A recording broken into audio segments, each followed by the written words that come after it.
Hello అందరికి. ఈరోజు మా ఇంట్లో స్పెషల్ ఏంటో చూపించిన. చూసారా? కోకోనట్ కారం, వైట్ రైస్, ముద్దపప్పు, ఆవకాయ పచ్చడి, ఇంకా నెయ్యి. ఇవన్నీ వేసుకొని మంచిగా తినేద్దాము.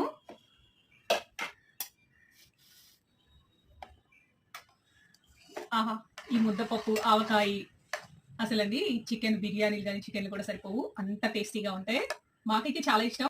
సో మీకు కూడా ఇష్టమేనా? మీకు ఇష్టమైతే కామెంట్ చేయండి. ఇప్పుడు వేడి వేడి నెయ్యి ఇలా వేసుకొని కలుపుకొని తింటే నోట్లో నీళ్ళు వచ్చేస్తున్నాయి. ఇలా మనకి చూస్తుంటేనే నోట్లో నీళ్ళు వచ్చేస్తున్నాయి. సో నాకైతే బాగా డార్క్ కలుపుకొని తినడం ఇష్టము. అమృతం, నిజంగా చాలా బాగుంది. మీ ఇంట్లో ఏం స్పెషల్ చేశారో ఈరోజు కామెంట్ చేయండి. ఓకేనా? బాయ్.